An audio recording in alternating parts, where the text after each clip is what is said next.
Common purpose is a more up-to-date version of the worldwide conspiracy. This is not something that's modern, you know. The common purpose movement is basically rooted in the old Fabian movement, which itself is rooted in earlier forms of conspiracy. Fabian, first of all, the name is very interesting. People can look up the Fabian movement on the internet and study who they are. Technically, who they are is they're socialists. They all look very kosher on the surface. But they are a movement that, the word again Fabian was the Roman general who I believe fought Hannibal. The Fabians took the name from the general Fabian because his campaign of strategy in the battle was very gradual, very slow strategy over time, a war of attrition. Meaning, don't attack head on, don't let your enemy know that you're coming after him, but work very gradually and very slowly towards the goal. This is what common purpose is also a tentacle of.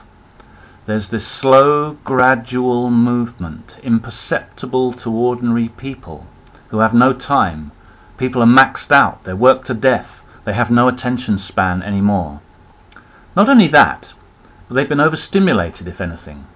And scientists have understood that when the brain is overstimulated with content, it freezes. It can't think anymore. So the Fabians understand this. So their movement is in many forms. In government, in politics, in religion, in the children's movement. It's on television, it's in the media, it's in law. It's happening in America. Common purpose has also stretched to America in its own form. And it's basically designed to build a global village. The main agenda is to get to the state where you're building a global village in which everybody is living very much like in the old Prisoner series, where everyone is numbered and dehumanized. The New World Order is one term used for it. That is a loaded term, a very loaded term. But the common purpose in all of these things is not only to reward those who are working for the New World Order, because those guys need to be rewarded handsomely. It is to control and vet and police everybody who may be at the centre of turning this nonsense. Those who have a more holistic and clear understanding of what it means to be human on the planet. So these are just the draconian methods they have. I always say this is nothing new. My work always stresses that it is not something new, it's very old. It's been going on for millennia, in fact, and it takes many forms. You see, a lie cannot stand in nature. A lie always has to be maintained. The truth doesn't need any maintenance. You don't take the truth in for a spring clean or tune-up. But if you have manufactured a lie, you do need to be constantly revamping it, constantly maintaining it, constantly restarting the thing, because it's bogus. It's a thing that is an obscenity in nature. So these people are forever working like ants to maintain and update the lie that their ancestors created. It's like a witch doctor. That's a very good analogy to this. You have to remember that the zombie, if the Tsura is not constantly injected into him, he'll stop being a zombie.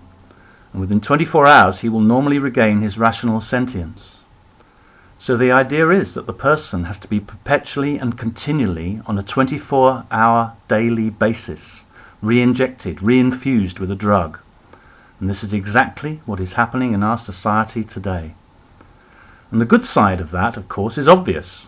If somebody could wake people up, if people could wake up to those factors within a 24-hour period, I'm speaking metaphorically of course, you'd start to regain your rational sentience. Man's psyche is actually quite a brilliant thing. Healing would come back to the body if you could get rid of the repressive and subversive elements. A man who has been tasered, a person who has been permanently drugged, can easily regain his consciousness. In fact, he may even be better off. He might even have a greater immunity, you see. So what the work of people like myself is basically to do is to have faith that there is hope for positive change. But first we need to look at all the forces, both catabolic and anabolic, both open and secretive. that contribute to the dumbing down or oppression of the human psyche. It's not that you're going to create healing, nobody can do that, but you allow healing to take place naturally once you remove the impediments that are preventing that healing from taking place.